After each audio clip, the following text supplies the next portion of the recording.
Eh bien, parfait, on va pouvoir commencer ce webinaire. Donc, je vous redis bonsoir à toutes et tous. Bienvenue encore. Merci d'avoir patienté et bienvenue à celles et ceux qui nous rejoignent à l'instant.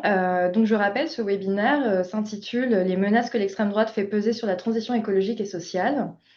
Et donc, on va être ensemble pour un petit temps ce soir. Et je vois que vous êtes déjà nombreuses à nous avoir rejoints. Donc, je me présente pour commencer. Je m'appelle Marie. Je suis chargée de communication à Greenpeace France et je vais animer ce soir nos discussions et aussi je prendrai vos questions. Je suis entourée de mes collègues ce soir, de l'équipe notamment communication qui va être là, qu'on va pas beaucoup voir mais qui font un gros travail. Alexia, Jeanne et Laurent. Merci à vous d'être là ce soir. Je vous présente aussi nos deux intervenants et intervenantes. Je vais commencer par toi, Mathieu. Donc, tu t'appelles Mathieu Mollard. Tu es co-rédacteur en chef du média indépendant Street Press. Mathieu, tu enquêtes depuis plus de 10 ans sur les milieux d'extrême droite en France. Tu as notamment investigué sur les liens entre les partis politiques comme le Rassemblement national et les groupuscules d'extrême droite. Est-ce que tu veux rajouter quelque chose? Non, dans les grandes lignes, c'est ça. Moi, j'ai la chance de régulièrement prendre des cafés avec des militants d'extrême droite. C'est un luxe. Bah, écoute, on est ravis pour toi, Mathieu. Merci. Je vais passer à l'intervenante suivante. Merci Mathieu. Sarah Fayol, tu es chargée de campagne à Greenpeace France. Sarah, on travaille ensemble, donc je vais également te tutoyer. Tu travailles depuis plus de 10 ans chez Greenpeace. Tu travailles notamment sur les questions climatiques et en particulier sur le rôle de l'industrie du pétrole et du gaz. Et tu es également en charge du décryptage des dangers de l'extrême droite pour la transition écologique et la justice climatique et sociale. Est-ce que tu veux rajouter un mot? Non, juste bonsoir tout le monde et merci d'être avec nous. Super. Et bah, écoutez, merci à vous deux d'être encore présents ce soir. Avant de laisser la place à nos intervenants et intervenantes, je vais vous donner quelques petites précisions techniques. Vos caméras et vos micros sont bien coupés afin de faciliter la modération. Le chat sera également fermé pendant l'intégralité de ce webinaire pour des questions de modération et d'accessibilité. En revanche, vous pouvez poser vos questions à tout moment par écrit via l'onglet qui s'appelle Q&R, donc questions et réponses, qui est situé juste en bas de votre écran. Avec mes collègues, nous noterons l'ensemble de vos questions et je vais tâcher de les poser à nos deux intervenants et intervenantes. Vos questions ne seront pas visibles, sauf de vous-même, mais elles seront bien prises en compte, ne vous inquiétez pas. On essaiera de les restituer, de faire des petits packages pour essayer de répondre le plus possible, tout en respectant le temps qui nous est imparti ce soir.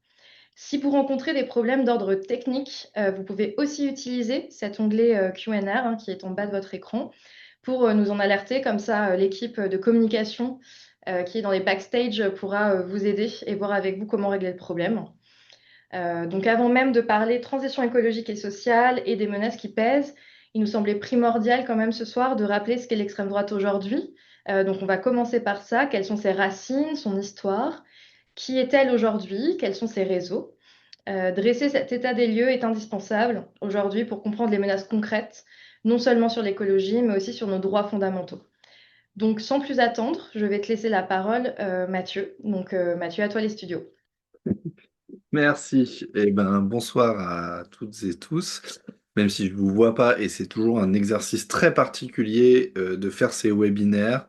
C'est pour ça que si des fois vous trouvez que j'ai une, je sais pas, une attitude bizarre, une façon de parler qui est bizarre, c'est aussi que sachez que je parle à un écran où je vois essentiellement ma propre photo statique et Marie dans un coin. Donc, je vais essayer de vous retracer un peu, non pas l'histoire de l'extrême droite, parce que c'est très long et on n'aurait pas assez de temps pour le faire, mais pour comprendre ce qu'est l'extrême droite aujourd'hui, je vais repartir de 1972, parce que 72, c'est la création du Front National. En 1972, le Front National est créé à l'initiative de militants d'un groupuscule néo-nazi qui s'appelle Ordre Nouveau. Ces gens-là qui veulent créer le Front National, ils se disent, ils ont, on va dire, un problème, c'est que ils ont mauvaise presse, ils ont été dans le camp de ceux qui ont soutenu l'Allemagne nazie, Certains d'entre eux ont été collabos, parce qu'à Ordre Nouveau, on a quand même un certain nombre de militants qui sont passés par la collaboration.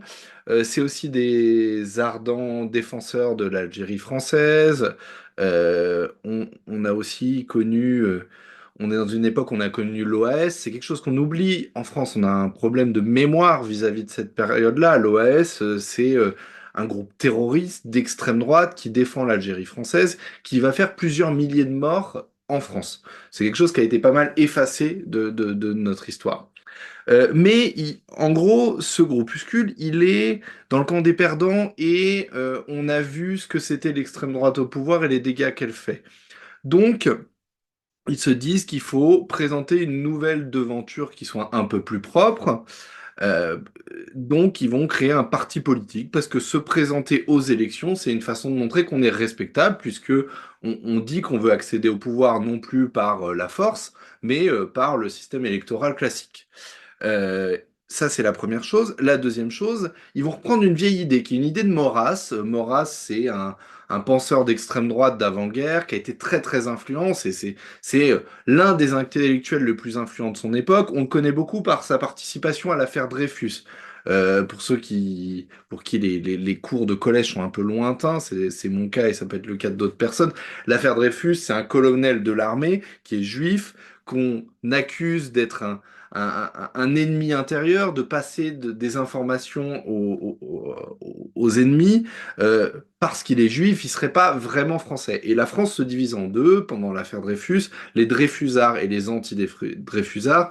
D'un côté, l'intellectuel vedette, c'est Zola, oui, c'est Zola qui écrit J'accuse, et les anti-Dreyfusards, c'est Maurras.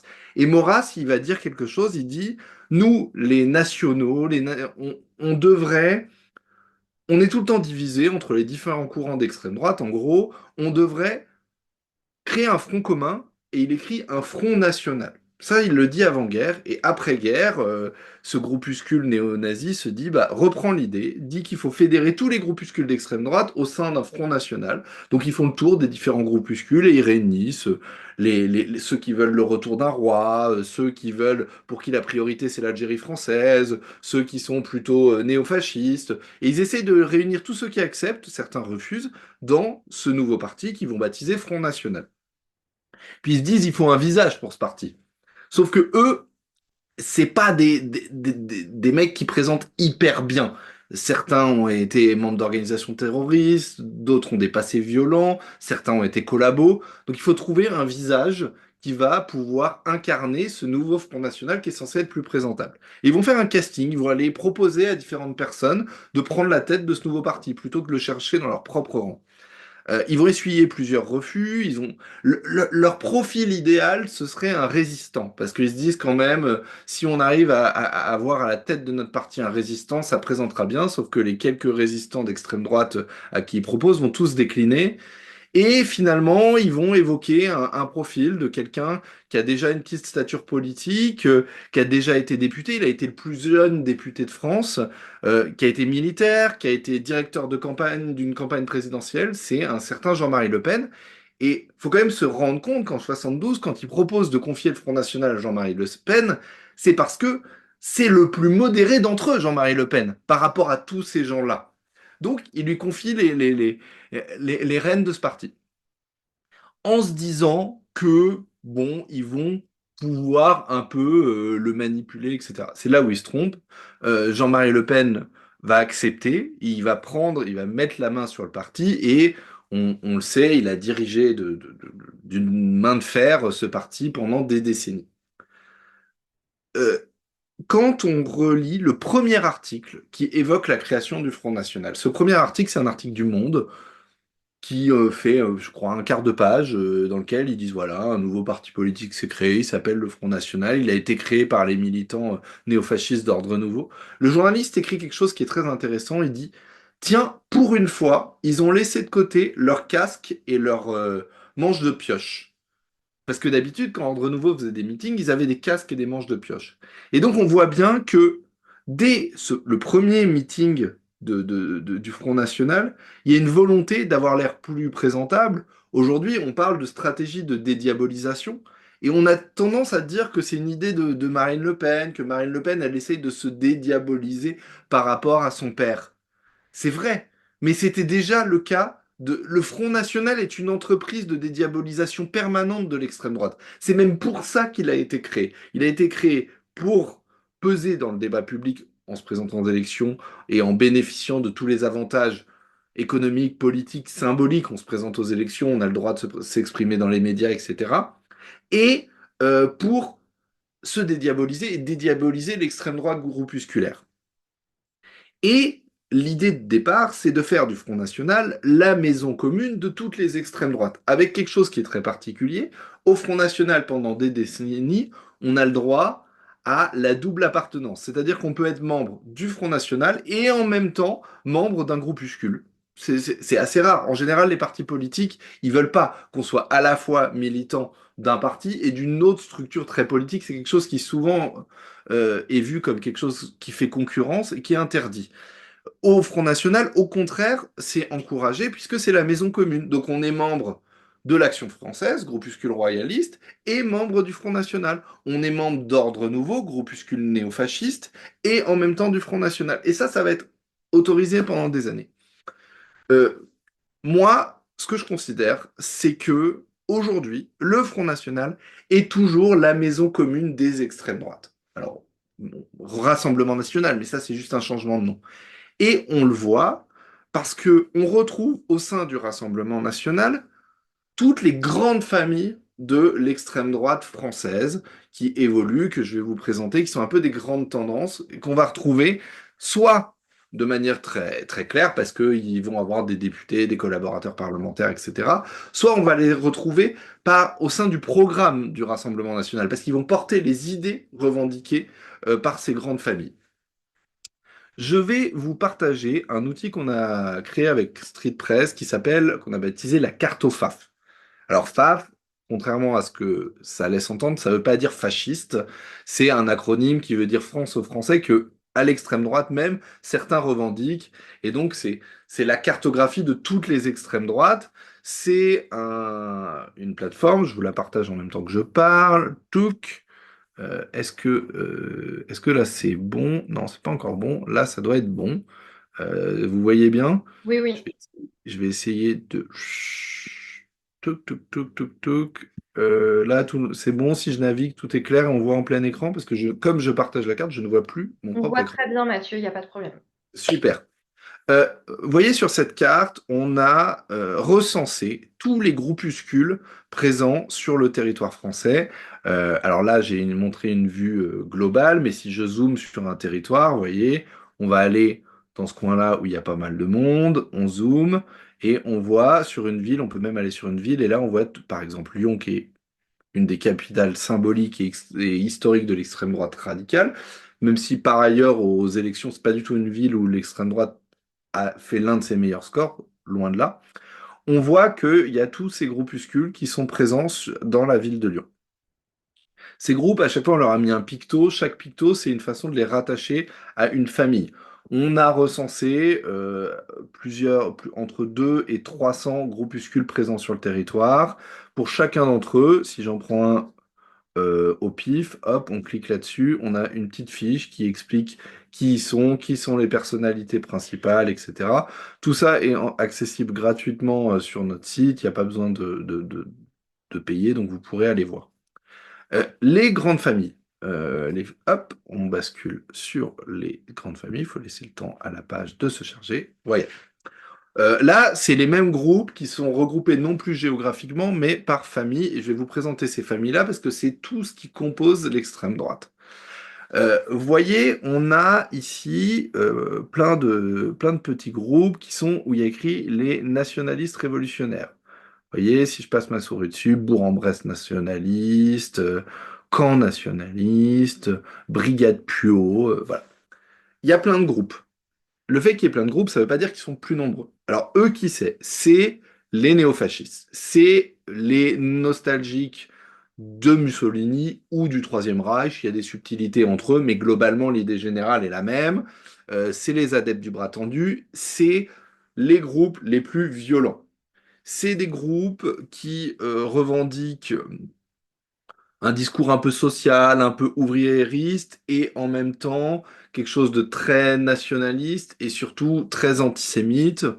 C'est pas un groupe, c'est pas un courant où il y a énormément de théoriciens. Euh, il y a beaucoup de symboles, chaque symbole représente un groupe parce que c'est très morcelé. En fait, c'est des groupes où dans chaque ville, de taille moyenne, on va dire, on va retrouver un groupuscule qui est un groupuscule très local, qui va regrouper quelques dizaines de personnes. C'est eux concrètement qui commettent le plus de violence. C'est eux qui s'en prennent au planning familial. C'est eux qui s'en prennent aux militants qui manifestent et qui vont attaquer euh, des militants en marche de la Gay Pride, en marge de manifestations féministes, en marge de manifestations de gauche ou antiracistes. C'est quasiment toujours eux. Ces groupes-là, ils ont des liens avec le Rassemblement national. Le groupuscule le plus connu qui aujourd'hui est interdit, c'est le groupe Union Défense, le GUD, qui est un groupuscule qui est principalement parisien, même si à certaines époques il a eu des antennes dans d'autres villes. Et c'est un groupe dont Marine Le Pen est très proche d'anciens cadres de ce groupe. Euh, on les trouve même à des postes clés autour du Rassemblement national. À un moment, ils ont été adhérents, mais elle les a mis à l'extérieur parce que les mettre dans le parti, c'était trop voyant. C'était quand même des néo-nazis, rappelons-le. Mais on trouve, par exemple, les sociétés de communication qui ont les plus gros contrats de com du Rassemblement national, on parle de millions d'euros, c'est des sociétés qui appartiennent à des personnes liées à ce que on a appelé la Good Connection. De la même manière, quand il y a eu les procès pour les micro-partis, c'est ces organismes qui servent à financer le Rassemblement national et à gérer l'argent, ce qui est le nerf de la guerre dans un parti politique, eh bien on s'est rendu compte que les postes clés étaient confiés à Axel Lousteau, qui est un ancien dirigeant du GUD, etc. Donc c'est des gens qui travaillent dans l'ombre, qui sont un peu les exécuteurs des basses œuvres. C'est pas des grands théoriciens, mais il y a un lien fort et personnel avec Marine Le Pen, puisqu'elle a été à la fac à Assas avec eux. Première famille. Deuxième famille, les monarchistes. Alors les monarchistes, on voit moins de groupes. Le principal, j'ai de la chance, je suis tombé direct dessus, c'est l'Action française. L'Action française, c'est l'organisation politique la plus ancienne présente sur le territoire français. Elle compterait environ 1000 membres, ou en tout cas 1000 cotisants, et 2 à 300 membres actifs, ce qui est quand même pas rien.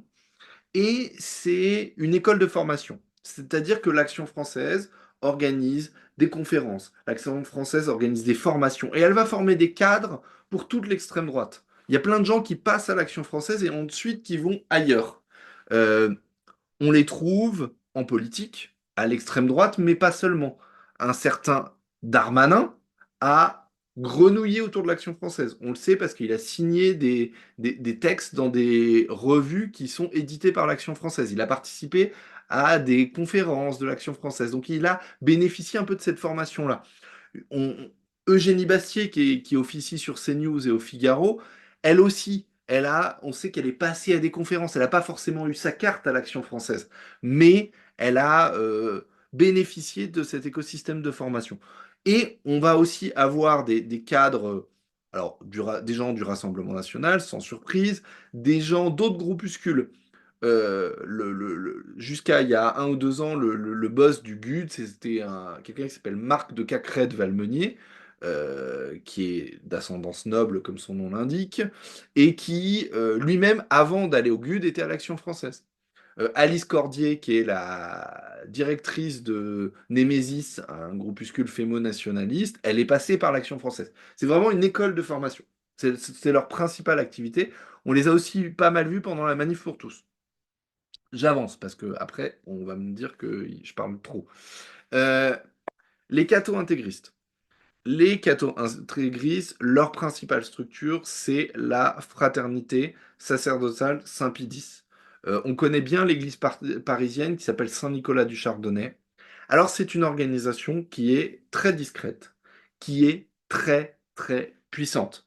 C'est-à-dire qu'elle compte des milliers de membres et de milliers de membres. Hop, j'y étais, voilà. Des milliers de membres actifs. Nous, on a estimé à 15 000 fidèles.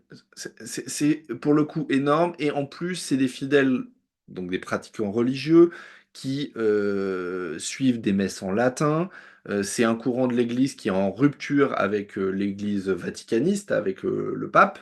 Euh, Ils ont des églises, regardez la liste des villes où où on trouve des églises, on a cité les principales. Ils ont des collèges, ils ont des écoles primaires, ils ont des écoles maternelles, ils ont des maisons de retraite. Donc c'est vraiment une contre-société qui est organisée et qui est très puissante.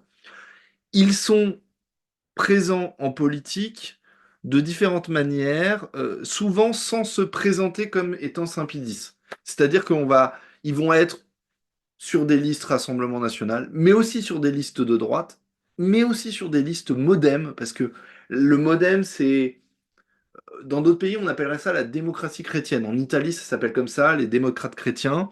Et le MoDem, c'est exactement ça, c'est les démocrates chrétiens. Et dans les listes au municipal de l'UDF puis du MoDem, il y a des gens régulièrement qui sont des fidèles de Saint-Pédis, parce que c'est des notables locaux, pratiquants, et voilà, qui sont très présents dans les écoles, dans les lycées catholiques, privés, etc. Donc voilà, mais ils s'affichent pas comme tels. Donc c'est dur de les identifier comme ça. La seule façon de l'identifier, c'est de savoir où ils vont à la messe. S'ils vont à la messe dans une église Saint-Nicolas, Saint-Pédis, voilà, il y a pas, ils vont dire non, mais non, personne va écouter la messe en latin si on n'est pas adepte de Saint-Pédis. Ça n'existe pas. Euh, ils se mobilisent beaucoup sur les questions d'éducation, sur les questions de genre, de le mariage pour tous, etc. C'est des sujets sur lesquels ils sont très présents. Voilà, très influent, mais assez discret. Je continue. Les monarchistes, les identitaires. Voilà, je vais passer sur les identitaires. Les identitaires, c'est pour moi le courant le plus influent politiquement à l'extrême droite aujourd'hui. Les identitaires, c'est un courant récent. Je ne vais pas vous retracer l'histoire de ce courant-là parce que malheureusement, on n'a pas le temps.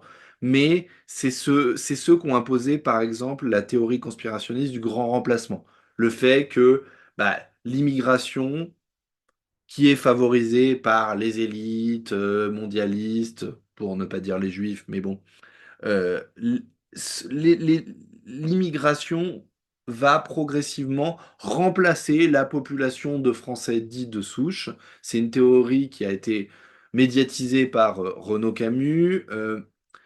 Aujourd'hui, au Rassemblement national, la majorité des sympathisants, des électeurs, des députés, des militants considèrent que cette théorie est vraie.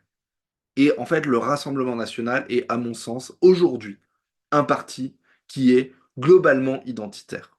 Et d'ailleurs, on va trouver des gens passés par des groupuscules identitaires à plein de postes au Rassemblement national. On va trouver des anciens de génération identitaire, qui est un groupuscule pourtant qui a été interdit par le gouvernement, qui a des postes de communication dans les villes, au parti. On va trouver des collaborateurs parlementaires passés par différents groupuscules. Némésis est un groupuscule identitaire qui est d'ailleurs, à mon avis, celui le plus influent hors du Rassemblement national, c'est Némésis. Parce qu'ils arrivent à porter un récit, avoir un écho médiatique, qui est assez fort.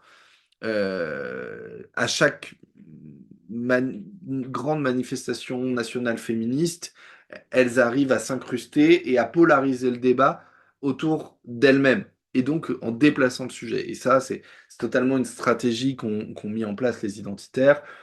Certains d'entre vous se souviennent peut-être de Génération Identitaire, qui a été le principal groupuscule de la mouvance, qui a un peu matricé leur façon de communiquer, de penser, etc. Et c'est un groupuscule qui a toujours revendiqué comme influence en termes de stratégie de communication une très belle ONG, Greenpeace. C'est-à-dire que Damien Rieu, qui a été le porte-parole, disait, moi, mon modèle, c'est Greenpeace. Moi, j'ai rencontré plein d'identitaires qui disaient, bah, nous, la com, on a vu comment Greenpeace faisait. C'était incroyable, Greenpeace, avec 20 personnes, ils menaient une action coup de poing, symbolique, tous les médias en parlaient, ils arrivaient à avoir tous les 20 heures à 20. Nous, on s'est dit, il faut qu'on fasse pareil. Et donc, ils ont imité Greenpeace dans la stratégie de communication avec un certain succès, puisque effectivement, ils ont mené des nombreuses opérations de communication qui, à chaque fois, leur valaient des centaines d'articles, de reprises presse, des, des, des, des, des- des passages aux 20 heures, etc., avec non pas comme volonté d'avoir une bonne image, mais comme volonté de déplacer le cadrage politique. Je vais vous donner juste un exemple concret. Ils avaient organisé un apéro saucisson pinard à la Goutte d'Or à Paris, donc un quartier populaire de Paris. Euh, C'était l'époque des apéros Facebook. Une riveraine dit bonjour, crée une page Facebook où elle dit j'organise un apéro saucisson pinard dans le quartier de la Goutte d'Or, près de Barbès, en expliquant que voilà, aujourd'hui il y avait des prières de rue dans ce quartier et que on ne pouvait plus manger du saucisson ou boire du vin sans risquer d'être pris à partie ou menacé et que l'espace public était envahi par les prières de rue et les musulmans. Cet apéro Facebook fédère plusieurs milliers de personnes assez rapidement. Les médias se penchent dessus, découvrent très vite que cette habitante de la Goutte d'Or n'habite pas du tout la Goutte d'Or, elle est alsacienne, donc à 600 bornes de la Goutte d'Or, que euh, elle est membre d'un groupuscule identitaire, donc c'est complètement une opération de com qui est téléguidée. Mais n'empêche, ça fait beaucoup parler parce que tout ce débat-là, il y a plusieurs dizaines d'articles, des passages télé, etc. Et en fait, ce qui va se passer, eux, l'apéro va être interdit, ils vont finalement décider de le faire à côté de l'Arc de Triomphe, il y aura quelques centaines de personnes, mais c'est pas le plus important. Il va y avoir des débats dans les médias où des gens vont dire oui, certes, certes, c'est des identitaires qui ont mis en place ça. Mais il y a quand même des gens dans la société qui pensent que les musulmans occupent trop de place dans l'espace public. Il va y avoir par exemple le Figaro qui va faire des éditos dans lesquels ils vont dire oui, oui, certes, certes, c'est peut-être politique, mais quand même, c'est Yves Tréhard qui écrit ça. Ne peut-on pas s'inquiéter que certains quartiers soient aux mains de... Et en fait, il va y avoir un nouveau cadrage du débat avec des débats organisés sur des émissions, y compris sur des antennes de services publics, y compris sur des médias qui ne sont pas d'extrême droite, où on va mettre les deux opinions l'une en face de l'autre, comme si elles se valaient, comme si les deux étaient représentatives. Les gens qui trouvent que quand même les musulmans sont trop présents dans l'espace public, ça pose problème, et qu'il y a plus, qu'à certains endroits, il y a des espaces perdus pour la République, et des gens qui disent que tout ça c'est de la connerie et on va les mettre sur un pied d'égalité et créer le débat, ce qui laisse à penser que une partie de l'opinion française, de l'opinion publique française, se mobilise pour cette question-là et est indignée par cette question-là. Alors que pas du tout, rappelons-le, c'est une militante qui a créé une opération complètement factice pour faire émerger cette idée dans l'opinion publique. Et en fait, ils ont décalé le cadrage en créant, en normalisant une opinion qui au départ n'était pas du tout un sujet porté par les gens. Et ça va beaucoup être utilisé par ces groupuscules-là, être utilisé aujourd'hui par des gens qui créent des nouveaux médias comme Frontières, c'est aussi la stratégie finalement de CNews qui en permanence déplace le cadrage, qui crée des débats sur des choses où il n'y a pas de débat. Avant ça, il n'y avait pas de débat. Et non, jusqu'à ce que vous en parliez, l'opinion publique n'était pas obsédée par ces sujets-là. C'est une façon de renforcer ça. Et il déplace le cadrage, et cette stratégie-là, à mon sens, a une grande influence sur la montée de l'extrême droite en France. C'est évidemment pas la seule raison, mais c'est quelque chose d'important. Et on voit comme on le retrouve au Rassemblement national. Dernière famille, alors c'est celle qu'on a appelée les confusionnistes. C'est c'est plus complexe. Chaque famille que je vous ai présentée jusque-là, elle s'appuie sur une doctrine qui est claire, je ne vous l'ai pas détaillée, mais l'Action française, c'est Maurras, les nationalistes révolutionnaires, c'est la doctrine fasciste, les identitaires, c'est Guillaume Fay. Il y a une pensée derrière. Les confucianistes, c'est plus compliqué que ça. C'est pas des gens qui ont une doctrine, c'est pas homogène, c'est des gens qui vont aller s'appuyer fortement sur des discours piqué notamment à gauche pour construire quelque chose qui est d'extrême droite. Le principal exemple, c'est Alain Soral. Alain Soral, il dit, quand on va sur son site, c'est la gauche du travail, la droite des valeurs. Et quand on lit les premiers statuts de création de son association Égalité et Réconciliation, c'est amener vers le nationalisme les gens issus des milieux populaires et des courants politiques, je ne sais plus comment c'est formulé, mais en gros, c'est clair, c'est faire voter à l'extrême droite les gens issus des quartiers populaires et les gens venus de la gauche. C'est écrit dans les premiers statuts d'égalité et réconciliation. Et il porte un discours confusionniste fort. Je ne sais pas combien il me reste, mais je vais juste pour conclure, et l'écologie là-dedans. En fait, la première chose qui me semble important de dire, c'est que l'extrême droite, si de manière principale, comme pensée dominante, elle est plutôt anti-écologie. Elle est contre les mouvements écologistes parce que de gauche, et elle est aussi contre les pratiques, elle est contre la pensée écologiste pour plein de raisons, notamment de stratégie électorale. Là où elle a là où elle s'implante le plus facilement, c'est là où il y a le plus besoin d'utiliser sa voiture pour se déplacer. Enfin, il y a tout un nombre de facteurs qui fait que l'extrême droite, dans son immense majorité, est anti-écolo. Donc c'est plutôt, on va la voir s'en prendre aux écolos euh, par l'un de ces nouveaux visages, c'est la coordination rurale, qui est un syndicat agricole d'extrême droite qui s'en prend de manière virulente et violente aux associations écolos. On va aussi voir des groupuscules s'en prendre à des militants euh, dans plein d'endroits. Mais on va trouver dans les différentes familles de l'extrême droite aussi des gens qui vont faire une tentative de récupération des questions écolo qui, dans certains cas, peut fonctionner. Si je prends les identitaires, par exemple, en Bretagne, ils avaient créé une AMAP. Et parce que, en disant, bah, regardez, consommer local, ça correspond à nos valeurs, et on, on fait venir les gens par l'idée du consommer local, qui est évidemment quelque chose qu'on partage, et que moi je trouve ça super, les AMAP. Mais leur AMAP, elle était d'extrême droite. Ils recrutaient un peu des gens par le consommer local. Et derrière, on voit bien comment on peut dévier de ce discours pour défendre un identitarisme, un retour à des valeurs un peu réactionnaires, etc. Par exemple, les identitaires, eux, ils utilisaient ça. J'ai vu dans la galaxie soralienne des associations de permaculture. À Marseille, à Mulhouse, je crois aussi, ils avaient créé des associations de permaculture euh, parce que il y a notamment parfois une porosité entre les concepts de collapsologie et les concepts de survivalisme. Et le fait de mettre en avant la permaculture permettait d'aller recruter auprès d'un certain nombre de personnes qui étaient sensibles à ces sujets-là et qui petit à petit ils amenaient vers l'extrême droite. Et j'ai écrit en 2015 un livre sur Alain Soral. J'ai été à un certain nombre de rassemblements d'égalité et réconciliation. J'ai vu des gens qui, avant d'être sympathisants ou militants d'égalité et réconciliation, étaient passés par des organisations écolos, de gauche, etc. Il y a des passerelles et ça marche sur certains individus. Euh, il y a eu aussi, au moment du Covid, un glissement d'un certain nombre de personnes via des thèses conspirationnistes. Le meilleur exemple, c'est Louis Fouché.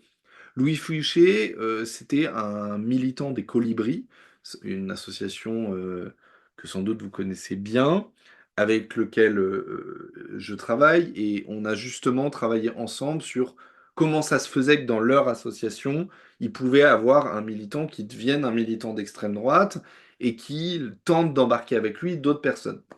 Louis Fouché, c'est quelqu'un qui a pris des positions euh, anti-vaccins, avec des théories de plus en plus conspirationnistes. Et au moment du Covid, les gens qui tenaient ces théories-là se sont vus ouvrir grand les bras par notamment l'écosystème d'Alain Soral. Et l'écosystème d'Alain Soral, il a cette capacité d'abord d'avoir des espaces et des sites qui font énormément d'audience. Égalité et réconciliation, c'est plusieurs millions de pages vues tous les mois encore aujourd'hui. Alain Soral, c'est des millions de vues sur YouTube et ils ont cette capacité à utiliser leur écosystème en ligne pour donner de la visibilité. Donc les gens, d'un coup, ils étaient invités, on les filmait et tout, ils y voyaient, oh, ma vidéo, elle a fait 100 000 vues, 150 000 vues, ils étaient flattés. De la même manière, on les invitait à des conférences, on les invitait, et comme ça, ils se sont fait petit à petit happer par cet écosystème, euh, et il y a eu un glissement. Il y a eu un glissement vers la galaxie soralienne et on voit un certain nombre de transfuges qui étaient des gens comme Louis Fouché qui pouvaient venir de milieux, je vais dire écolo au sens très très large. Je sais bien qu'il y a plein de nuances et qu'il ne faut pas tout mettre dans le même paquet, mais quand même des gens qui avaient été des militants dans ces sphères-là et glisser au moment du Covid et dans la suite, via via Égalité et Réconciliation notamment, vers l'extrême droite. Mathieu, je Ouais, t'informe juste du timing, il te reste un peu plus d'une minute pour conclure. super. Ben, je vais essayer de tenir une minute et après me taire. Euh, le- On va trouver aussi des passerelles via des courants catholiques dans un autre genre. Le, il y a, il y a une partie de l'écologie politique qui est liée à des courants catholiques. Il y a eu une polémique récente sur la secrétaire nationale des Verts a participé à un dîner organisé par des catholiques conservateurs et pour certains liés à l'extrême droite. Je ne fais pas de commentaire là-dessus, mais ça illustre quelque chose, c'est que il existe une partie de l'écologie qui est catholique et on a une partie de catholiques conservateurs qui ont tenté d'attirer vers eux des gens issus du milieu écologique, avec des références intellectuelles communes. Par exemple, il y a un texte du pape qui s'appelle le Laudato Si, qui pour les catholiques est un texte très très important, qui dit en gros, je schématise, pas d'OGM, pas de modification du vivant, et il dit aussi dans pas de modification du vivant, pas d'avortement, pas de GPA, pas trop de PMA. Et en fait, on va voir les catholiques de gauche dire regardez, le pape dit pas d'OGM, c'est super. Et puis les catholiques de droite ou réactionnaires disent regardez, le pape il dit pas d'avortement, etc. Et ce texte, on l'a vu cité à la fois par des personnalités, par exemple à l'époque d'Europe Écologie Les Verts, qui le citaient dans le texte, et à la fois par Eugénie Bastier, qui crée une revue avec d'autres personnes qui s'appelle Limite, qui s'inspire exactement de ce texte-là. Et on va voir des gens proches de Génie Bastier, donc je rappelle, qui est aujourd'hui journaliste CNews Le Figaro, essayer d'aller à Notre-Dame-des-Landes pour essayer de créer une passerelle comme ça entre les courants catholiques réactionnaires anti-avortement et les courants qui s'opposent aux OGM, etc. Donc il y a des tentatives comme ça ça n'a pas eu un impact majeur, mais ça existe. Euh, et après, chez les nationalistes révolutionnaires, alors il y en a qui théorisent l'écofascisme. À part quelques cinglés qui ont voulu commettre des attentats aux États-Unis sur la base de ces thèses-là, si vous voulez aller sur Google et taper Una Bomber, c'est un cinglé, il a voulu tuer des gens, c'est un écofasciste. Voilà, c'est le fascisme et l'écologie mélangés. À Lyon, il y a un ou deux groupuscules nationalistes révolutionnaires qui théorisent un écofascisme, mais c'est ultra, ultra, ultra marginal. J'ai envie de dire, à part pour la curiosité intellectuelle, je suis pas sûr que ça mérite de s'y pencher plus que ça, parce qu'ils convainquent assez peu de monde, parce qu'ils sont assez cinglés. Voilà, je vais m'arrêter là. J'ai tenu presque le temps qu'on m'avait accordé. C'était parfait, Mathieu. Ah, Pas de merci. souci sur le timing. Je t'invite, déjà, je te dis merci pour cette présentation hyper riche. Donc, évidemment, on vous invite à aller voir la carte au FAF, hein, parce que vous avez aussi la carte de la France, vous avez la liste, vous avez les familles. Il y a aussi une autre carte pour les municipales. Pendant que Mathieu parlait, on a aussi notre équipe de backstage de la com qui a aussi mis des liens dans le chat. Donc, n'hésitez pas à aller voir. Et Mathieu, je t'invite à rester, à recouper ton micro et à rester ensuite, puisque dans l'onglet Q&A que vous voyez donc en bas de votre écran, vous pouvez nous écrire des questions qui seront sélectionnées à la fin du webinaire et auxquelles nos intervenants et intervenantes pourront répondre. Merci à toi. Maintenant, ça va être à toi, Sarah. Donc l'idée là, c'est après cet état des lieux de l'extrême droite, un peu sur les histoires, sur les différentes familles posées par Mathieu. Sarah, tu vas maintenant nous parler un petit peu plus des menaces que fait peser l'extrême droite sur la transition écologique et sociale et sur Greenpeace aussi, et aussi expliquer le travail que fait Greenpeace sur ces enjeux-là. Donc Sarah, c'est à toi de jouer. Bonsoir tout le monde. Est-ce que vous m'entendez bien? C'est bon, Marie, tu peux me... Ouais, super. Bonsoir tout le monde. Merci Mathieu pour la première présentation. Je prends donc la suite en centrant moi la présentation sur les menaces que l'extrême droite en effet fait peser sur la transition écologique et sociale et pourquoi nous, une organisation écologiste, une ONG, on se mobilise face à cette montée de l'extrême droite et face à cette extrême droitisation du débat politique et d'une partie du discours médiatique.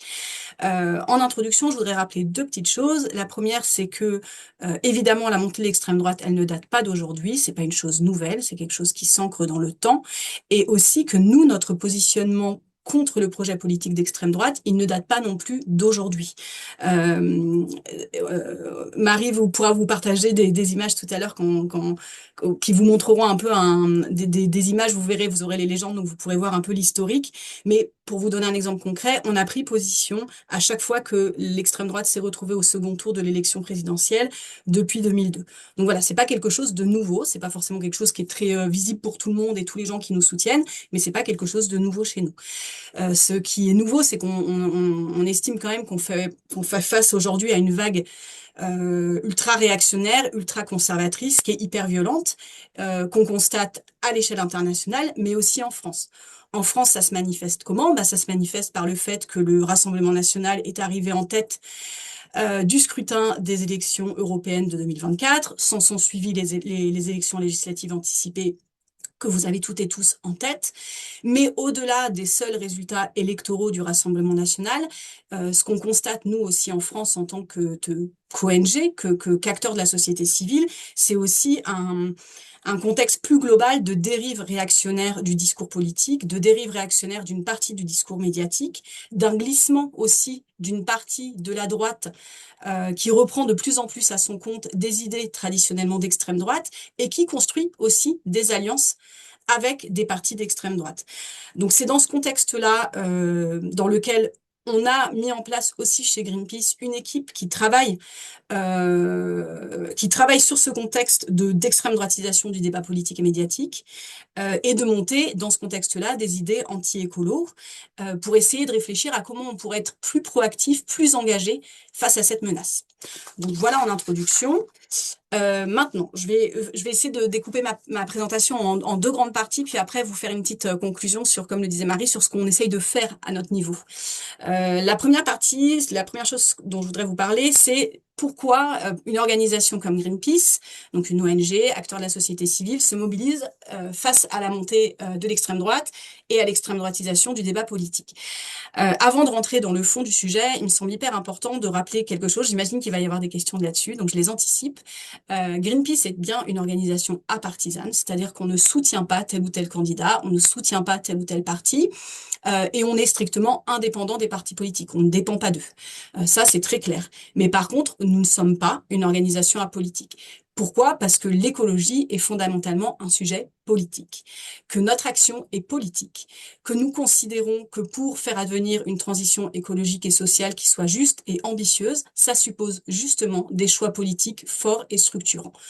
Donc ça, c'est quelque chose d'hyper important et ça me semblait important de le rappeler en introduction. Alors maintenant, les raisons pour lesquelles on se mobilise face à la montée de l'extrême droite. D'abord, un point hyper important, et j'imagine que vous attendez tous une explication là-dessus, on considère que l'extrême droite représente une menace majeure pour la réalisation de notre mission sociale. Qu'est-ce que c'est notre mission sociale? Notre mission sociale chez Greenpeace, c'est de promouvoir une transition écologique et sociale juste et ambitieuse, c'est de s'attaquer aux causes structurelles de la crise économique et d'œuvrer, de fait, du coup, pour une transformation en profondeur du système, du modèle de développement actuel. Le modèle de développement actuel, c'est un modèle de développement extractiviste, productiviste, qui fait passer les intérêts privés de quelques-uns, les profits de quelques-uns, la recherche de croissance avant l'intérêt général, avant les droits humains. avant la préservation de conditions de vie qui soient habitables sur Terre. Donc ça, c'est notre mission sociale. Et nous, ce qu'on constate, c'est que ce n'est pas du tout, mais alors pas du tout, ce que porte l'extrême droite.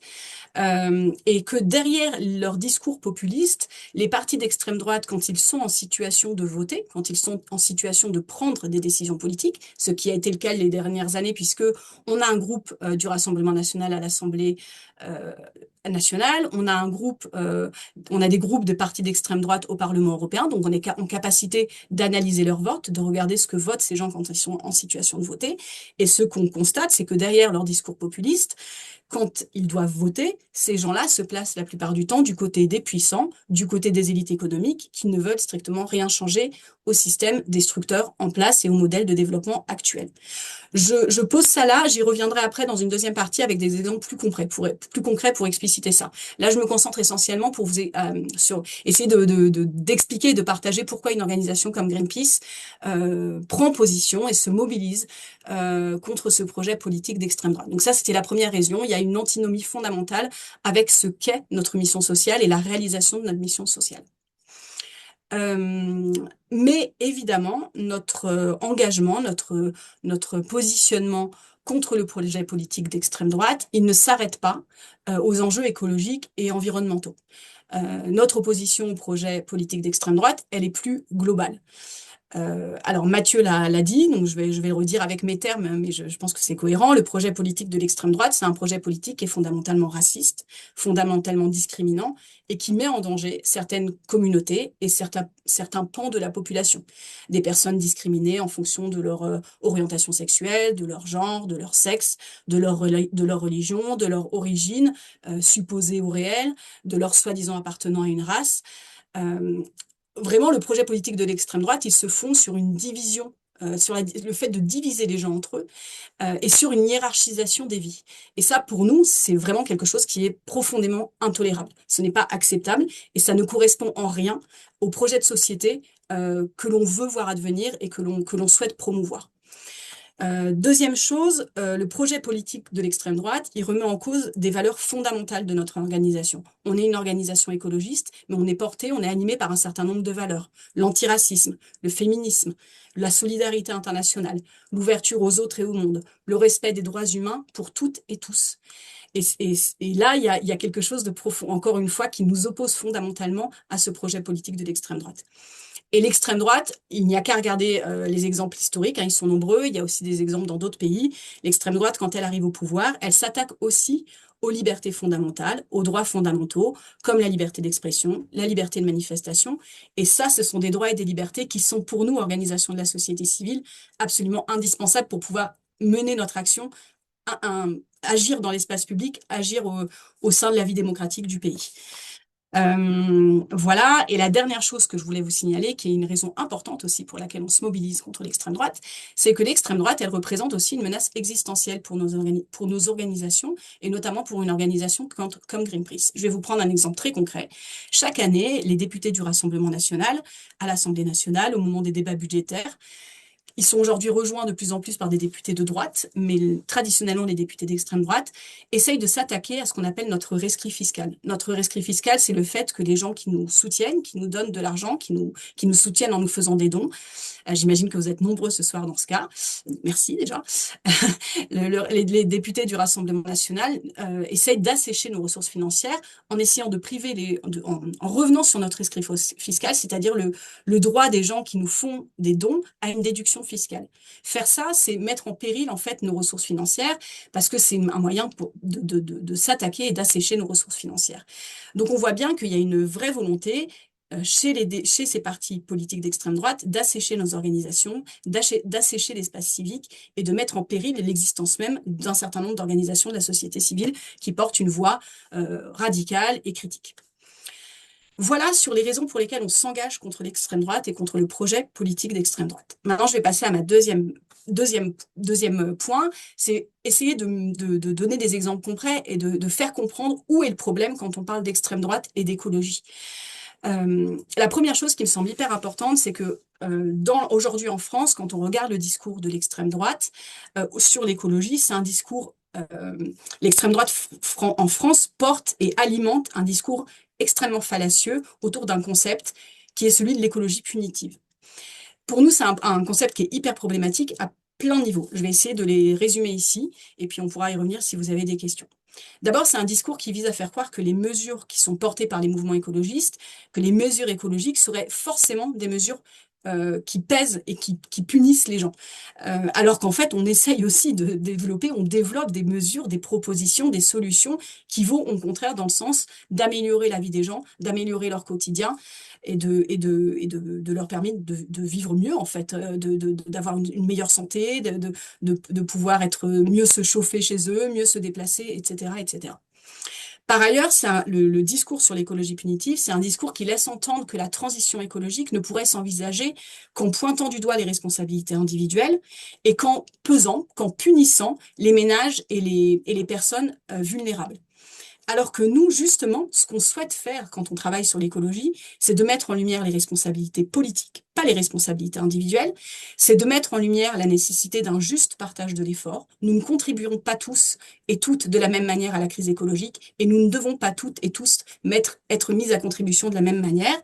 Et nous, ce qu'on défend justement, c'est que soient mis à contribution celles et ceux qui sont les plus responsables de la crise écologique. Un exemple, les gros groupes privés, les multinationales, les plus polluantes, par exemple l'industrie fossile. J'ai beaucoup travaillé sur ce sujet, donc je prends cet exemple-là. Enfin, sur l'écologie punitive, c'est aussi un discours extrêmement problématique parce que c'est un discours qui passe sous silence toutes les mesures qui sont pourtant incontournables aujourd'hui pour nous protéger des conséquences du changement climatique, de la pollution de l'air, de la pollution des eaux, de la pollution des aliments avec lesquels on se nourrit. Et toutes ces problématiques environnementales et écologiques, c'est des problématiques qui sont à la source, qui sont à l'origine de milliers de décès chaque année. Donc ce qui est punitif, en fait, c'est pas l'écologie, c'est l'absence d'écologie. C'est bien de ne rien faire, c'est bien de ne pas chercher à agir face à l'ensemble des dérèglements écologiques et climatiques qui pèsent aujourd'hui sur la population. Sarah, Voilà. juste pour info, il te reste 5 minutes. Ah oui, ok, très bien, j'accélère. D'un point de vue théorique, quand on regarde la manière dont l'extrême droite parle d'écologie, il y a deux concepts qui me semblent intéressants. Je ne vais pas avoir trop le temps là de revenir dessus, donc je vais faire très rapidement. Il y a un concept, il y a deux tendances en fait qu'on observe et qui peuvent coexister au sein même de l'extrême droite. La première tendance, qui est celle qui se retrouve sous ce concept de carbofascisme. Le carbofascisme, je vais essayer de le rendre très simple, c'est ce qui est incarné, c'est des politiques qui sont incarnées par des personnalités politiques internationales comme Trump ou Bolsonaro. C'est-à-dire des politiques, c'est des partis ou des dirigeants qui mettent en place des politiques autoritaires qui sont guidées par le sabotage climatique, un sabotage climatique assumé, une désinformation en matière écologique et climatique, la protection d'intérêts privés puissants comme des intérêts privés liés à l'industrie fossile ou à d'autres industries polluantes. C'est des politiques guidées par la répression des mouvements écologistes pour faire taire les critiques et l'opposition. Et c'est des politiques qui sont guidées aussi par une logique, à nouveau, on le retrouve systématiquement, une logique nationaliste, une logique raciste et une logique de hiérarchisation des vies à protéger. Ça, c'est le concept, la tendance qui est majoritaire aujourd'hui. Il y a une autre tendance qui peut coexister, qui est en effet l'écofascisme et la récupération plutôt de la thématique environnementale et écologique au service d'un projet identitaire, raciste et autoritaire. Ça va être de dire, bah voilà, il faut protéger la nature. Je vais vous prendre l'exemple de Bolsonaro qui a développé toute une série de politiques qu'on pourrait classifier de carbofascistes, mais qui prenait aussi en même temps une vision de la nature brésilienne propre, entre guillemets, libérée des populations indigènes et des ONG étrangères. Donc, je ne vais pas rester trop longtemps sur ces exemples-là, ces concepts théoriques, mais si vous voulez creuser, il y a plusieurs travaux des chercheurs qui travaillent sur ces sujets-là en ce moment. Je pense à Antoine Dubiot, à Jean-Baptiste Fressoz, on pourra vous mettre les noms dans le chat. Voilà. Très concrètement, pour aller vers plus de concret, on peut regarder ce qui se passe aux États-Unis. Hein. Si on veut voir ce que donne l'extrême droite quand elle arrive au pouvoir en matière d'écologie, il suffit de regarder ce qui se passe du côté de Trump, du côté des États-Unis. Donc Trump, c'est un président qui a quand même fait sortir 2 fois son pays de l'accord de Paris. C'est un pays qui soutient explicitement une politique extractiviste extrêmement offensive, son fameux slogan Drill Baby Drill. C'est un président qui s'efforce avec beaucoup de détermination à démanteler les législations environnementales. C'est un président qui s'attaque aux scientifiques du climat, aux universités, à l'Agence nationale américaine de protection de l'environnement, etc., etc. Donc ça, c'est extrêmement important. Et ce qui se passe aux États-Unis, j'imagine que vous l'avez tous en tête, je passe rapidement dessus, mais ça, évidemment, il y a ce que fait Trump, et puis il y a tout l'écosystème avec lequel il interagit. Vous savez peut-être qu'aux États-Unis, donc Greenpeace États-Unis a été condamné suite à une poursuite juridique engagée par une grande entreprise privée américaine des industries fossiles. Greenpeace États-Unis a été condamné à payer 660 millions de dollars. On attend toujours la suite, la confirmation de ce jugement et la confirmation de si Greenpeace États-Unis sera en capacité de faire appel. Mais pourquoi je vous parle de ça? Parce que le PDG de cette entreprise qui a attaqué Greenpeace États-Unis, c'est un des principaux financeurs de la campagne présidentielle de Trump. Donc vous voyez bien que tous ces gens-là interagissent ensemble. Marie, je vais dépasser un peu. Est-ce que je peux dépasser un tout petit peu pour prendre quelques exemples en France? J'essaye de faire vite. Oui.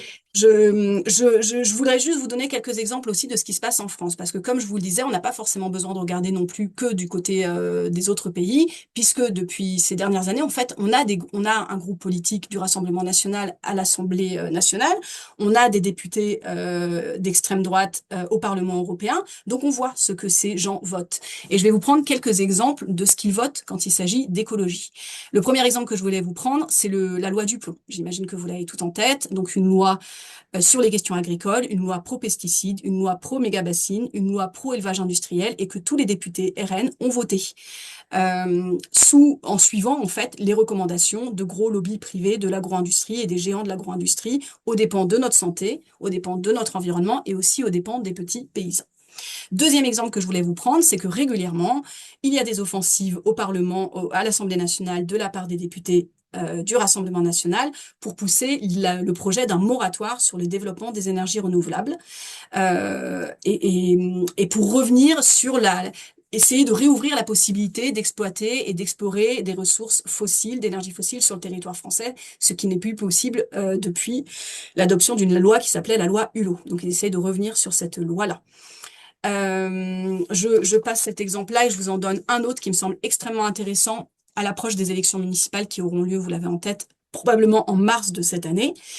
Le Rassemblement national, a proposé en fin 2025, ses députés ont proposé un contre-budget, une proposition budgétaire alternative pour le budget 2026 de la France. Et dans ce contre-budget, le Rassemblement national proposait de supprimer un fonds qui s'appelle le Fonds vert pour la transition écologique. Extrêmement intéressant parce que ce Fonds vert pour la transition écologique, c'est un fonds qui permet aux collectivités locales de financer des projets locaux très concrets sur les territoires, très concrets pour les gens qui habitent ces territoires, des projets de développement de pistes cyclables, des projets de rénovation énergétique des bâtiments, des projets de végétalisation des communes.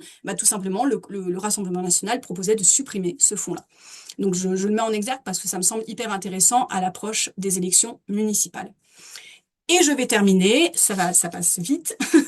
Donc je vais terminer en vous disant, face à ça, qu'est-ce qu'on fait nous? Comment on lutte face à cette menace?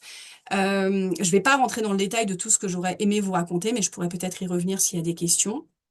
Nous, on agit face à cette menace en essayant d'activer plusieurs leviers. D'abord, on se dit qu'il faut alerter sur ce projet politique, il faut faire connaître les votes de ces députés du Rassemblement national. Il faut que tout le monde sache que ces députés qui prétendent défendre le peuple, faire attention aux gens, en fait, ces députés-là, quand ils sont en décision de prendre des décisions, ils votent pour une loi pro-pesticides qui nous empoisonne, qui empoisonne notre santé. Donc, il faut alerter sur ce projet politique. Il faut apporter un contre-discours face au discours de l'écologie punitive. L'écologie punitive, c'est pas une fatalité. On peut envisager une autre manière de faire de l'écologie, c'est une question de choix politique. Donc, porter des mesures d'écologie sociale qui protègent les gens, qui améliorent leur vie, qui améliorent leur quotidien, ça c'est hyper important. Créer des alliances aussi, parce qu'on voit bien que cette extrême droitisation des débats politiques et médiatiques, elle est extrêmement violente en France, mais elle est aussi à l'échelle internationale. Donc, créer des alliances à l'échelle internationale, créer des alliances avec d'autres acteurs de la société civile en France, se mobiliser évidemment au moment des échéances électorales. Donc là, il y a les élections municipales. Vous avez à l'écran tout le matériel qui est à disposition de nos groupes locaux de militants pour ces élections municipales, pour engager les gens à se mobiliser et à réagir face à cette montée de l'extrême droite dans notre pays. Et je voudrais terminer en une chose, nous, un rôle qui est très important pour nous, et c'est aussi pour ça qu'on organise un webinaire comme celui-ci, c'est aussi de proposer à toutes celles et ceux qui nous suivent, toutes celles et ceux qui nous soutiennent, des moyens d'agir. Des moyens d'agir, il y en a plein. Voter, c'est un moyen d'agir, évidemment, qui est à notre disposition. Partager autour de soi ce qui nous inquiète, partager autour de soi les analyses, les décryptages de la presse indépendante, des associations qui œuvrent pour l'écologie, qui œuvrent pour le respect de nos droits, rejoindre des groupes locaux, des collectifs locaux, des groupes locaux d'associations, se mobiliser, s'engager, s'engager dans des associations, etc. Il y a plein de manières différentes en fait d'agir, et ça nous semble hyper important de le rappeler parce qu'à ce stade encore rien n'est joué. On est aussi une force immense qui aspire à un autre projet de société que celui qui est porté par l'extrême droite. Il n'y a qu'à voir, si vous en doutez, voir la mobilisation incroyable qu'on a réussi à avoir en plein cœur de l'été contre la loi du plomb, justement, dont je parlais tout à l'heure, avec 2 millions de personnes qui ont rejoint de manière très rapide une pétition pour dénoncer cette loi qui s'attaquait à nos droits, à notre environnement et à notre santé. Donc, ne nous résignons pas, mobilisons-nous, les choses ne sont pas perdues d'avance. Et je voudrais terminer par 2 petits points. Je suis désolée, Marie, je sens que j'ai éclaté mon timing. J'essaye de faire vite. Non, non, c'est OK, Sarah, tu peux C'est prendre OK. 2, 3 minutes encore. 2 petits points. Donc voilà, je voulais vous faire passer ce message de rien n'est joué et il faut pas se décourager même si le contexte actuel est difficile, même si le sujet qu'on aborde ce soir peut être profondément angoissant. Ne nous démotivons pas, ne nous résignons pas. Et je voulais vous dire aussi 2 choses qui me semblent importantes. Nous, dans le travail qu'on fait, on essaye aussi de bien distinguer. Lutter contre le projet politique d'extrême droite, c'est ne rien laisser passer sur la violence de projets politiques et de ce que proposent les responsables politiques de ce parti. Mais c'est aussi arriver à recréer du lien avec une partie de la population qui se fait happer aujourd'hui par un discours politique et médiatique qui dérive de plus en plus. Donc c'est aussi important de recréer du dialogue. C'est aussi des choses qu'on essaye de développer avec nos militants, avec nos groupes locaux, avec notre équipe salariée. Et l'autre chose que je voulais dire, parce que je sais j'imagine qu'il peut y avoir des questions là-dessus, lutter contre le projet politique de l'extrême droite, ça ne veut rien en aucun cas dire de notre côté, oublier ou nier la violence, la brutalité des politiques qui ont été développées ces dernières années, y compris sur nos sujets de transition écologique et sociale, par les gouvernements Macron successifs. Ce qu'on fait quand on lutte contre l'extrême droite, c'est qu'on ne se résigne pas non plus à cette brutalité, à la violence des politiques qu'on a subies ces dernières années, mais c'est qu'on considère que face à la colère sociale légitime qui s'exprime, l'extrême droite n'est pas et ne sera jamais la solution pour toutes les raisons qu'on a essayé de vous expliquer dans ce webinaire. J'espère ne pas avoir été trop rapide, j'espère que c'était clair, et si vous avez des questions, on est là. Très bien, merci Sarah. Tu peux maintenant reprendre ton souffle et couper ton micro. Tu l'as fait donc très bien. Merci beaucoup pour ça. Donc, je rappelle qui vous êtes. Je pense que c'est important si des personnes nous ont rejoints et ont loupé la petite introduction. Donc, Mathieu Mollard, tu es co-rédacteur en chef de Street Press et tu travailles depuis plus de 10 ans sur les sujets d'extrême droite et notamment du Rassemblement national et des groupuscules d'extrême droite. Et toi, Sarah, donc Sarah Fayeul, tu es chargée de campagne pour Greenpeace. Ça fait près de 10 ans que tu es chez Greenpeace. Et actuellement, tu travailles sur les sujets aussi de lutte contre l'extrême droite et les impacts et comment ça peut menacer la transition écologique et sociale. Maintenant qu'on a dit ça, on a quelques questions. Je vais commencer par toi, Mathieu, parce qu'on a une première question de clarification sur la carte. Je te laisse voir si tu souhaites la repartager ou pas, selon la facilité à la repartager. Donc, première question, est-ce qu'elle a été réalisée dans d'autres pays que la France, cette carte? Alors, non, elle n'a pas été réalisée dans d'autres pays que la France pour une raison très simple, c'est que cette carte, pour faire une carte comme ça, c'est des mois de travail à temps plein de plusieurs personnes. Il y a à peu près 300 groupes qui sont recensés. Chaque groupe a une fiche explicative détaillée, plein de liens. On a développé l'outil, c'est-à-dire qu'on a travaillé avec un prestataire pour développer l'outil.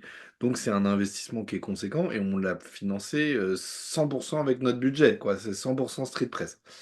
Là, on va sortir une version livre de cette carte qui devrait sortir, je crois, au mois de mai. On travaille dessus.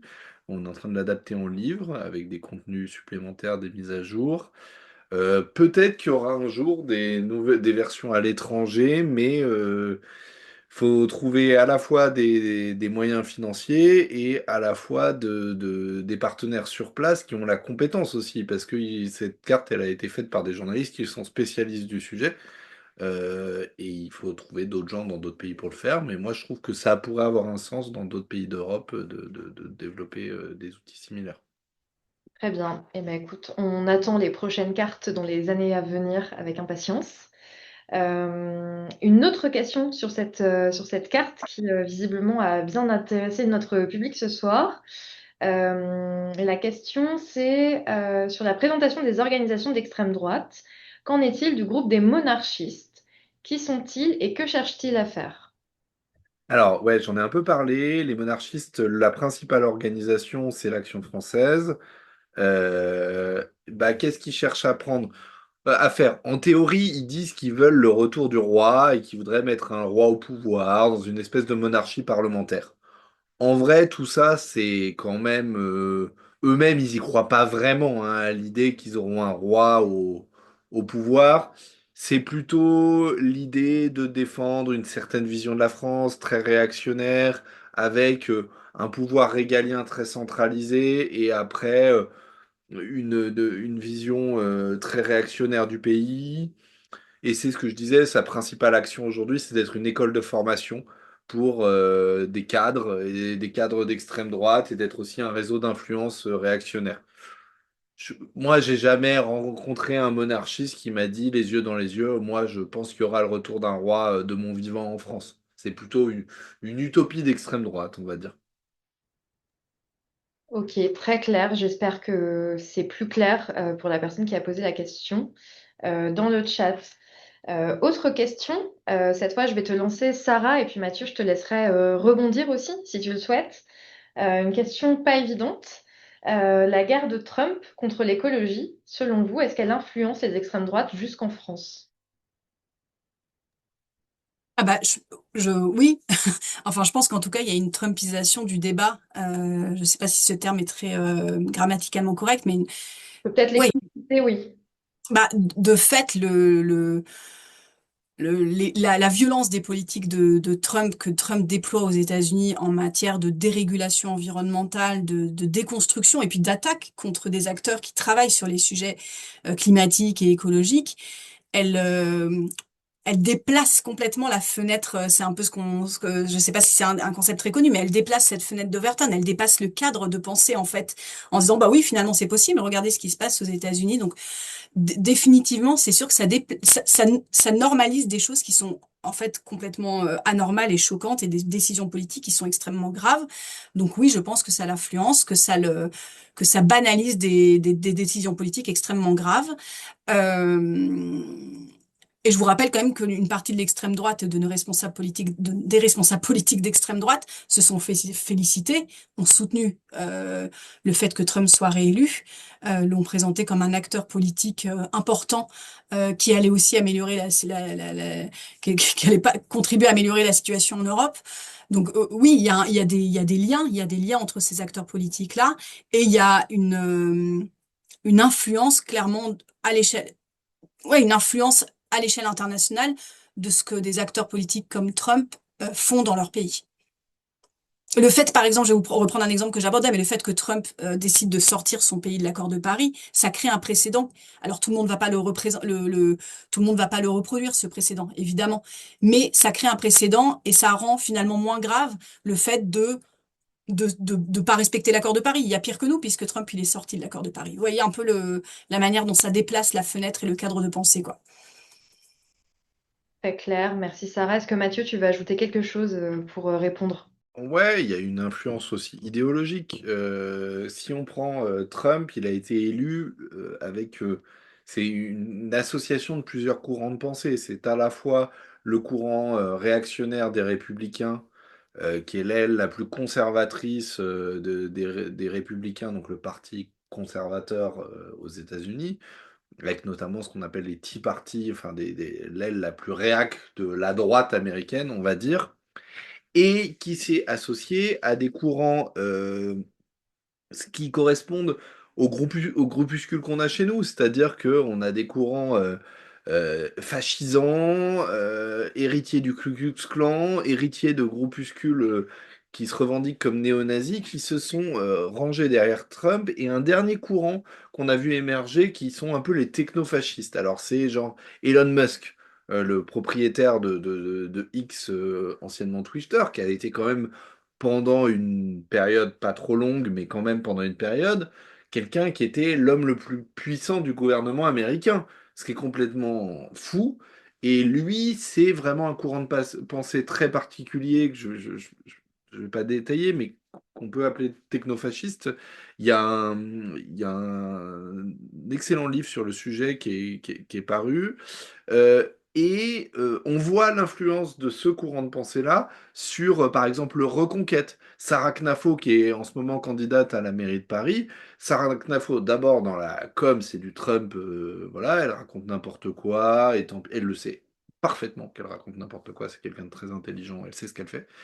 Euh, mais qui va citer comme référence Elon Musk, qui va citer comme référence Trump, qui va citer comme référence Javier Milei, qui est le président argentin, qui est un ultra, ultra, ultra libéral, que Ciotti a aussi cité en référence, qui va citer Mukele, qui est le président, qui est un chef d'État, le président du Salvador, qui est un mini-État qui est devenu une espèce d'organisation, enfin d'État fasciste, hein, qui est le pays qui a le plus de personnes au monde en ratio de nombre de personnes enfermées par rapport au nombre d'habitants. C'est le Salvador qui a le plus de personnes en prison et qui le revendique, qui dit, regardez, la solution pour avoir la paix dans ce pays, c'est de foutre tout le monde en prison.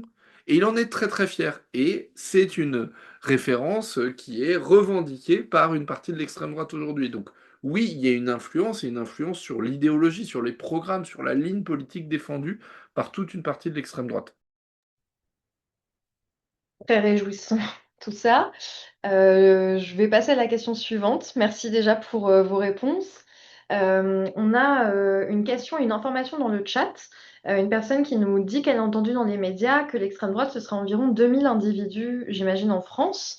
Est-ce que toi, Mathieu, tu as des chiffres là-dessus, peut-être pour répondre à cette question, voilà, sur le nombre de personnes qui pourraient être d'extrême droite?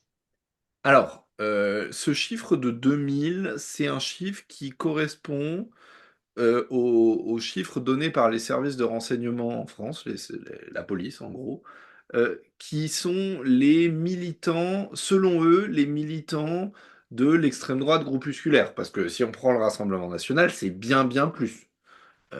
Mais on parle des groupuscules que je vous ai présentés sur la carto. Eux disent qu'ils sont 2000.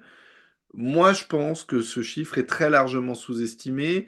Je vais citer un chercheur qui s'appelle Nicolas Lebourg, qui est un des plus grands spécialistes de l'extrême droite en France, qui est un universitaire, qui d'ailleurs, par ailleurs, écrit parfois des notes pour aussi les ministères, enfin, qui est très reconnu et très institutionnel, qui lui propose comme méthode de calcul autre chose. Aux élections européennes, il existe des micro-listes qui sont des micro-listes complètement cinglées, ultra radicales, qui sont à droite du Front National. C'est-à-dire qu'il y a des listes néo-nazis qui se présentent aux élections européennes. Ces listes-là se présentent, mais leur bulletin, quand vous allez dans votre bureau de vote et que vous voulez voter, il n'y a pas leur bulletin de vote. Parce que il faut mettre de l'argent pour imprimer soi-même les bulletins pour que ces bulletins soient présents. Et eux, ils n'ont pas ce budget-là. Donc, tous les gens qui votent pour eux, c'est des gens qui, un, savent que ces listes existent, faut quand même le savoir.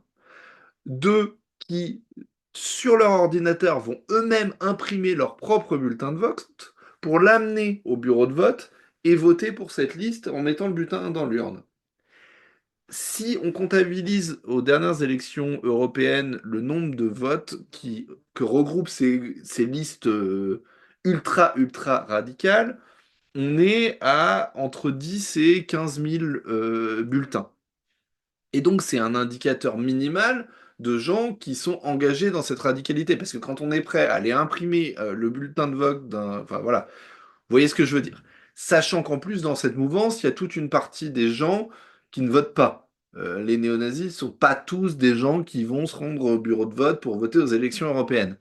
Donc, l- la radicalité d'extrême droite, c'est des gens qui sont à droite du Front National et qui trouvent que Marine Le Pen, c'est une gauchiste trop modérée, c'est pour moi plutôt au-dessus de 10 000 personnes, 20 000, 30 000, je sais pas. Mais on est plus que ça. Je trouve que les services du renseignement est sous-estimé.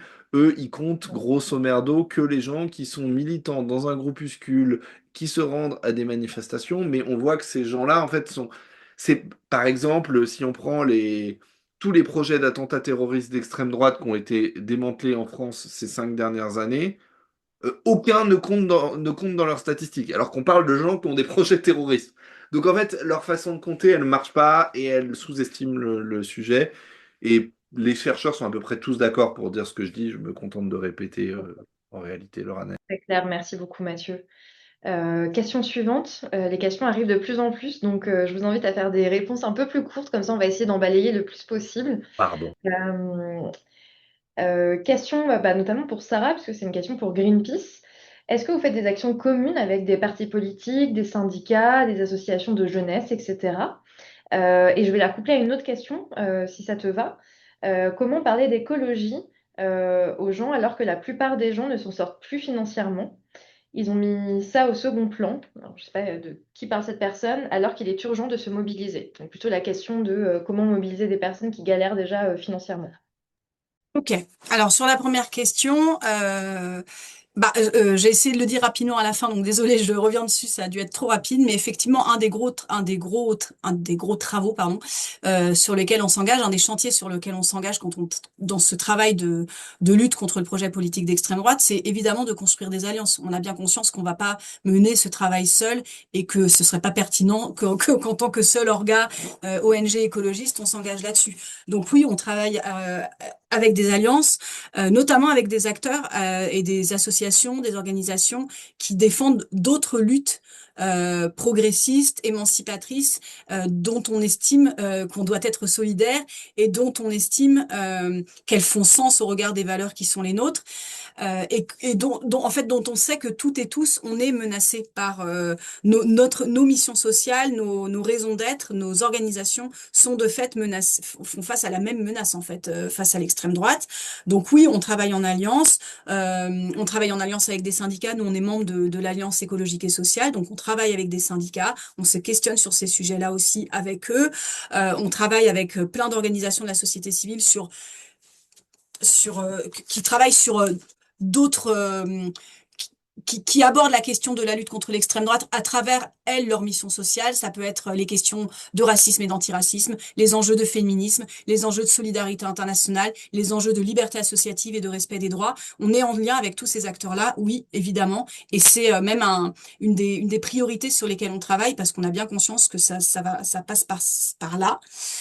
Sur la deuxième question, à savoir comment parler à des gens qui relèguent l'écologie. Peut-être le premier point que j'ai pas eu le temps de développer tout à l'heure, un des gros un des éléments hyper importants de discours de l'extrême droite sur l'écologie, c'est aussi d'instrumentaliser ce qu'ils appellent le backlash écologique, c'est-à-dire d'essayer de faire croire et d'essayer de faire croire et d'imposer dans le débat public le fait qu'il y aurait un backlash écologique, que les gens seraient dégoûtés de l'écologie, ne se préoccuperaient plus des enjeux écologiques et seraient dégoûtés des mesures écologiques. Et ça, il faut vachement le relativiser parce qu'en fait, c'est une stratégie politique pour parce que c'est ce que eux veulent faire avancer et que c'est leur manière de fonctionner en fait, de désigner des boucs émissaires, de créer de la division, de créer de la peur sur des sujets. Mais quand on regarde les sondages, notamment, on voit bien que par exemple la question climatique, la question du changement climatique, ça reste un sujet de préoccupation majeure pour les Français et les Françaises, et que les mesures écologiques, et je vais vous prendre un exemple très simple, un sujet qui est hyper diabolisé par l'extrême droite, qui est le développement des énergies renouvelables, ça reste une mesure qui bénéficie d'un fort soutien dans la population. Donc, voilà, faut faire gaffe avec ce discours-là aussi, faire attention avec ce discours-là qui vise à dire que les gens ne se préoccuperaient plus d'écologie ou de climat. Donc ça, c'est la première chose, parce que c'est un discours qui est beaucoup instrumentalisé aussi par une partie de la classe politique. Mais ceci dit, tout à fait d'accord, les gens beaucoup de personnes dans la population sont face à des préoccupations sociales hyper prégnantes, hyper fortes, et je pense que notre rôle, nous, par exemple, en tant qu'organisation écolo, c'est justement de promouvoir une écologie sociale et de montrer et d'incarner ça par des mesures très concrètes qui permettent de montrer aux gens, en fait, que des mesures écologiques peuvent permettre d'améliorer leur quotidien, peuvent permettre d'améliorer leur santé, peuvent permettre de vivre mieux, en fait. Quand on se bat pour permettre aux gens de rénover leur logement, de plus vivre dans des passoires énergétiques et des bouilloires thermiques, c'est bien pour améliorer le quotidien des gens et pour leur permettre de vivre mieux. Donc, je pense que une des manières de répondre à ça, c'est de pas juste parler d'écologie, en fait, c'est de montrer en quoi l'écologie est intrinsèquement liée à des enjeux sociaux, à des enjeux de pouvoir d'achat, à des enjeux qui, en effet, sont hyper prégnants et hyper importants pour une grande partie de la population aujourd'hui. Très bien, merci Sarah. Effectivement, on rappelle que Greenpeace est une association qui fait de l'écologie politique et qui est apartisane. J'ai vu quelques personnes un petit peu être confuses. Effectivement, la dynamique est fine, mais elle est cruciale pour Greenpeace. Tu parlais aussi des sondages. Je me permets d'évoquer un dernier sondage qui est sorti là en janvier, le mois dernier, par le réseau Action Climat et le Secours catholique, qui dit exactement ce que tu viens de dire, Sarah, qu'à l'approche des municipales, les Français en fait demandent de l'écologie et attendent qu'il y ait des projets écologiques et un vrai programme euh, pour voter pour les personnes qui se présentent, quoi, pour les candidats. Merci pour ça. Je vous fais une dernière petite question. On répond rapidement et ensuite on pourra passer à la fin de ce webinaire. Donc restez accrochés. Il nous reste pas beaucoup de temps et la dernière question est hyper intéressante. Donc il faut rester quoi. Donc la dernière question que j'ai là, c'est pour notamment toi, Mathieu. Est-ce que tu as identifié, ou vous chez Street Press, est-ce que vous avez identifié des chaînes de financement de l'extrême droite qui iraient notamment à des mouvements anti-écologistes? Non, pas, alors pas comme ça. C'est-à-dire que si on prend les financements de l'extrême droite, d'abord, aujourd'hui, la principale source de financement de l'extrême droite, c'est l'État. C'est-à-dire que l'extrême droite, le Rassemblement national, c'est un parti politique qui a beaucoup d'élus, et comme il a beaucoup d'élus, qui fait des bons scores aux élections, il bénéficie de beaucoup de financement public. Voilà, première chose. Deuxième chose, après, il y a des sources de financement qui sont soit des gens riches, soit des citoyens pas spécialement riches qui financent les groupuscules, les organisations d'extrême droite. C'est pas des montants délirants dont bénéficient les groupuscules. Si on prend un groupuscule comme Némésis, qui est un des groupuscules à droite du Rassemblement national qui doit être le plus financé, c'est un budget annuel qui, au doigt mouillé, mais de mes sources, je suis pas loin de la réalité puisque je l'ai fait confirmer par des sources.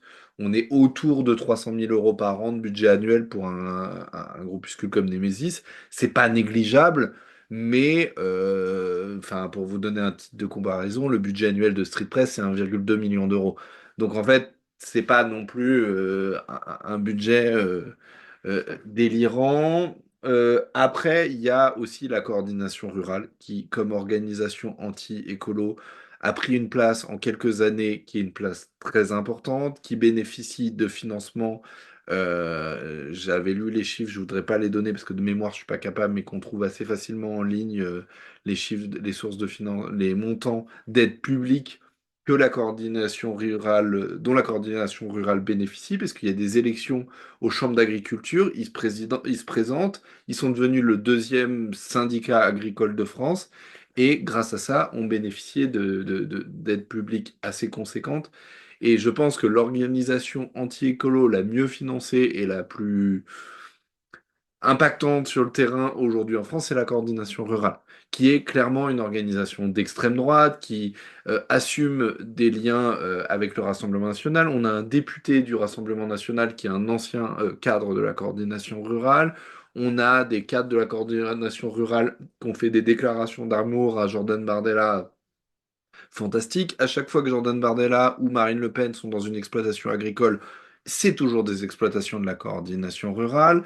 On a des cadres locaux de la coordination rurale qui sont des militants de groupuscules, y compris de groupuscules violents, des groupuscules identitaires, des groupuscules monarchistes, voilà, des groupuscules néo-nazis. Et d'ailleurs, dernière chose là-dessus, je sais que je suis trop long, pardon.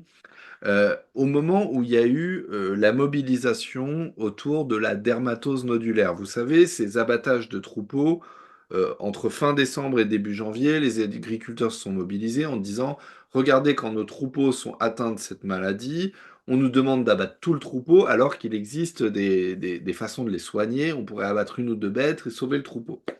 Il y a eu une mobilisation, et cette mobilisation, elle a réuni à la fois des militants d'organisations écolo, à la fois des militants de la Confédération paysanne, qui est un syndicat agricole marqué à gauche, et à la fois des militants de la coordination rurale. Moi, j'ai vu une vidéo qui a fait plusieurs millions de vues sur Instagram circuler, d'appel à la mobilisation, etc., porté par un agriculteur. Cet agriculteur, c'est un néo-nazi. Et en fait, on a assisté dans ce cycle-là à... sur Instagram, c'est les cochons laineux. Vous pouvez aller voir son compte Instagram. Euh, Vous allez voir... Regardez les amis en commun qui ont liké la publication, la vidéo qui a fait le plus de vues, qui est une vidéo cross-postée avec une association confusionniste qui s'appelle Cocopelli. Je ne vais pas rentrer dans le détail de tout ça. Mais là, on a vu comment il s'est passé un truc bizarre. Et lui, il est marié à une chanteuse qui s'appelle Epona, qui est une néo-nazie, qui est membre d'un groupuscule néo-nazi qui s'appelle le Parti de la France. Je caricature même pas, c'est vraiment des néo-nazis. Donc voilà, la coordination rurale a le vent en poupe, elle arrive à se frayer des chemins partout, elle est très puissante et très largement financée. Pardon, j'étais trop long. Merci Mathieu. Je vais juste te laisser Sarah, toi, si tu veux réagir à cette question rapidement, et ensuite on passera effectivement à la conclusion. Ouais, juste, on pourra vous mettre le lien dans le chat, donc je prends vraiment pas longtemps, mais il y a un article qui est paru notamment qui est paru sur le média Bon Pote.